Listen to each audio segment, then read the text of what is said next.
everyone, and welcome to VOD of Consciousness with Sientir. I'm Sientir, and today we continue towards Ascalon, Old Ascalon, Ascalon City, whatever they're calling it these days.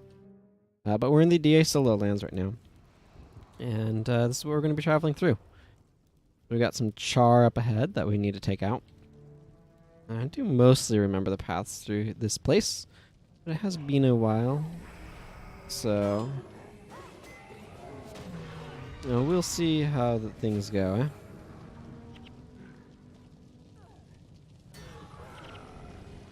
I decided to switch to sword for those who saw last time because that gives me access to whirlwind attack, which is an area of effect.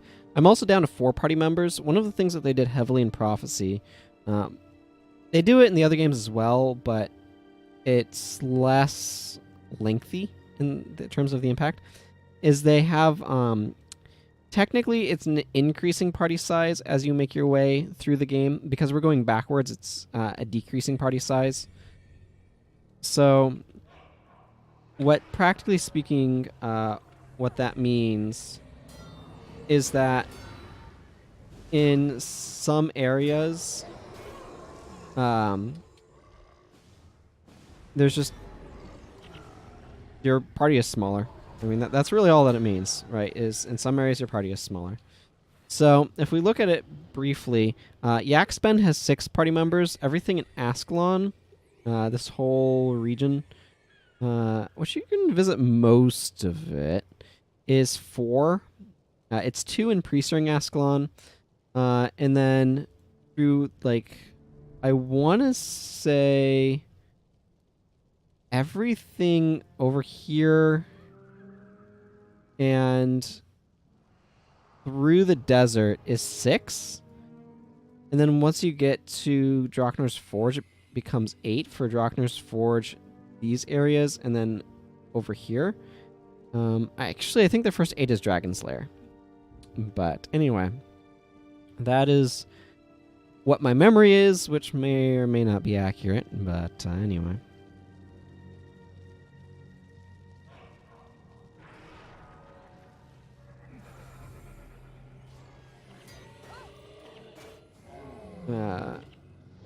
Man, I am like so ineffective compared to Serenia. For those wondering, by the way, Serenia of the Void, Prius of Hexen, these are not normal heroes. They are, in fact, mercenary heroes, which are other characters of mine that have been turned into heroes. So, last time I mentioned how I don't like it when people mock skimpy outfits, and Serenia is wearing one that I happen to particularly like. I like skirts. I mean, she's moving around too much to really. Here we are, little outfit. You know, overall I like it. But in the actual character, it's a specific type of armor.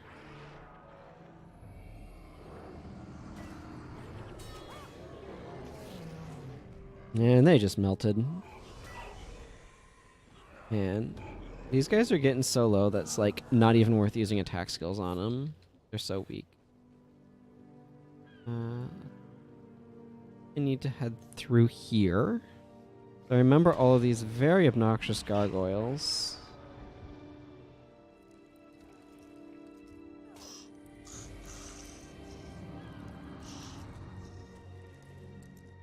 Yep, very obnoxious gargoyles.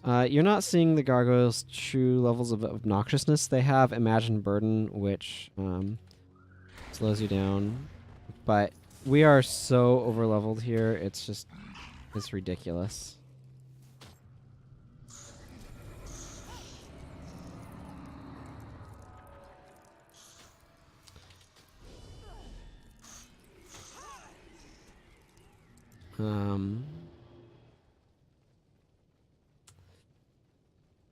Alrighty. Is there anything...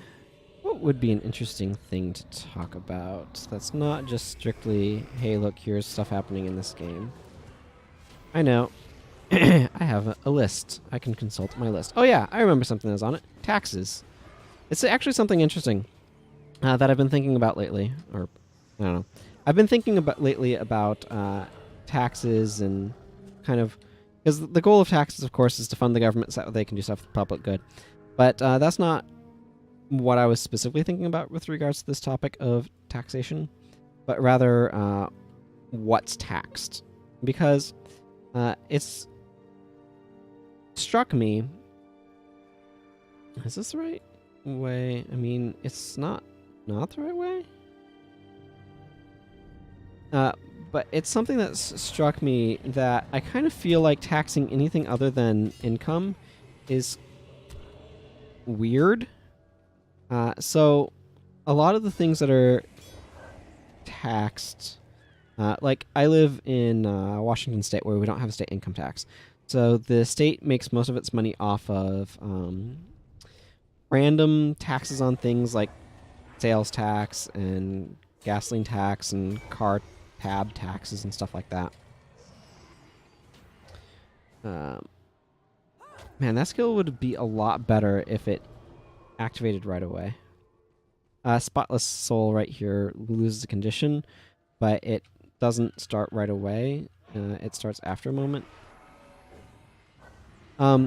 So in my thinking about this, the taxing ownership is something in particular that I think doesn't make a whole lot of sense from a moral standpoint.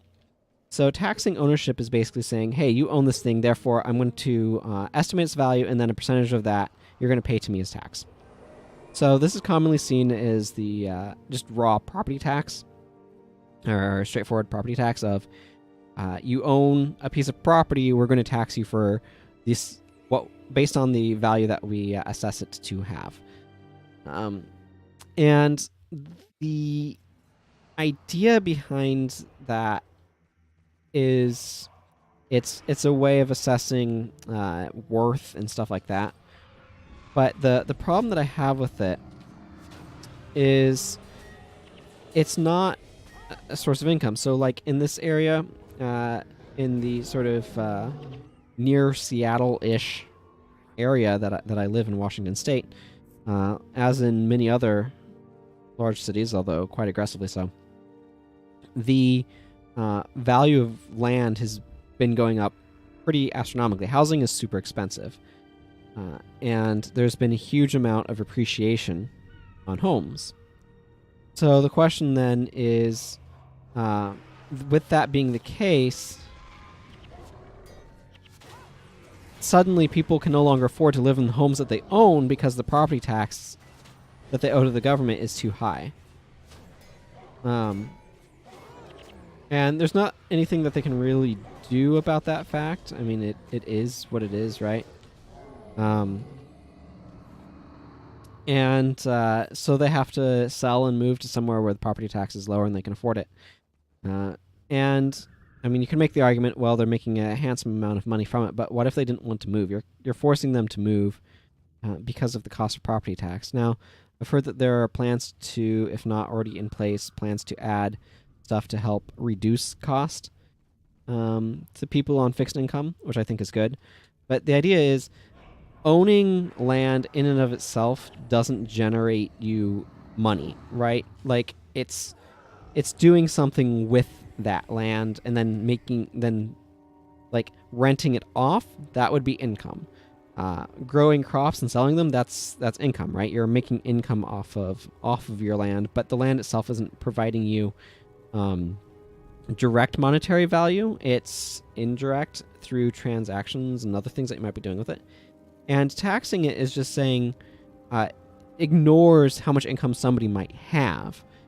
And there's lots of different things that are like this, where it just seems very mean to me and very improper in many regards to tax property, to tax ownership, and not only taxing income. It makes sense to me to tax income because that is, how much money somebody has to live on and stuff like that is not... what's the word I'm looking for? Basically, taxing income, to my mind, is part of an income stream, and it's not drawing off of a set value, because a set value, once it's gone, is gone. And people, and like, that's part of what makes property expensive to have. Also, is how much tax you might have to pay on it. So, on just owning it, right? So I don't know. That's something that I've been thinking about lately, a little bit. We're getting pretty close to Picken Square, which is our next destination. As you might have noticed, everything around here dies very, very quickly. But this game is very flat in its sort of where you can actually be. Kind of weird what things... Well, that was my elementalists doing what elementalists do best, burning everything to death. I mean, that's not the only thing elementalists are good for. Don't mistake my quip. But they are very good at that in these low-level areas. You can actually go to Picken Square and Priestering Ascalon, but you need to have another human help you get there. It requires you to go over the Great Northern Wall, and that requires opening a timed lever, as I recall. I forget exactly how they implemented it, but there's basically like a button you have to stand on while somebody else opens to open up a gate, and then somebody else goes through it, sort of thing. I have a Hunter's Ale. Hunter's Ale, something I'm collecting. I am.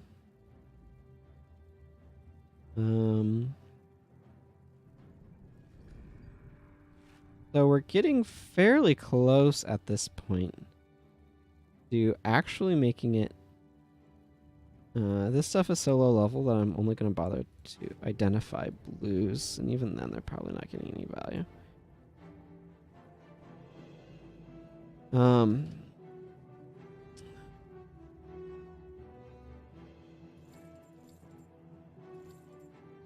Okay. It's like I kind of want to be able to be to go part assassin so I can teleport enemies, but at that point I'm just kind of playing an assassin and not Paragon. I do wish they had a different run cycle than that weird wavy hand run cycle when they're unarmed. I don't quite like that animation. What's the best way back? I guess it's like along here and into the swampy area. The tar. The whole water table's got screwed up. It just got really, really messed up. If I had charge, by the way, I would totally be using that, I think, at this point, rather than trying to use this soldier's whatever it is.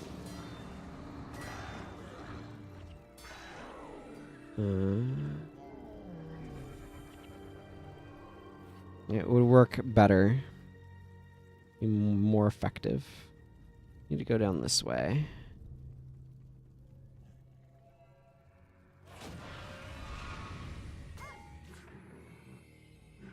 As it is, this build is kind of high maintenance.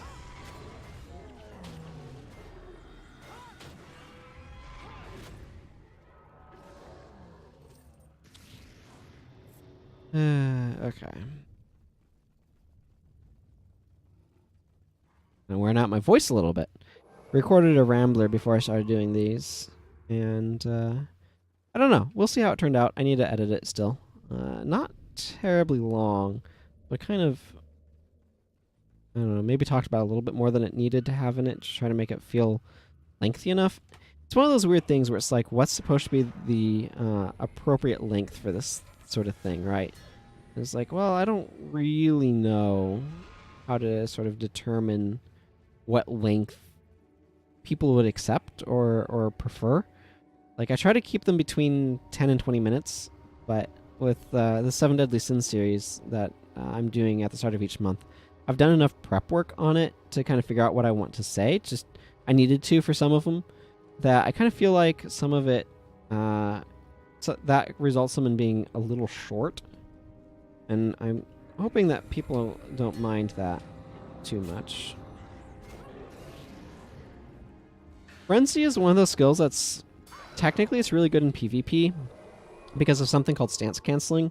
So you can only be in one stance at a time. Frenzy is a stance that makes you attack 33% faster with the drawback of you taking double damage, but it doesn't negatively impact your damage, if that makes sense, which is very strong. I'm using Soldier's Fury, which has its own sets of pluses and minuses. But anyway, the downside of Frenzy is, like I said, you take double damage. So when those enemies use it, they're just like causing themselves to die really quickly. Versus like Flurry, right, that they were using, which has the downside of decreasing your damage output. It's also very energy intensive to keep up. Lasts for 5 seconds with the 5-second recharge. Stances activate instantly, by the way. But the downside, I guess you could say, of Frenzy causing you to take more damage is mitigatable in PvP because A, you're not always the focus. Often you're not because people are focusing on the back line. Squishier casters that are doing other disruptive things and stuff like that. By the way, we are now in Old Ascalon. And the other thing that you run into is... actually, I'm going to go ahead and put on the Shining Blade.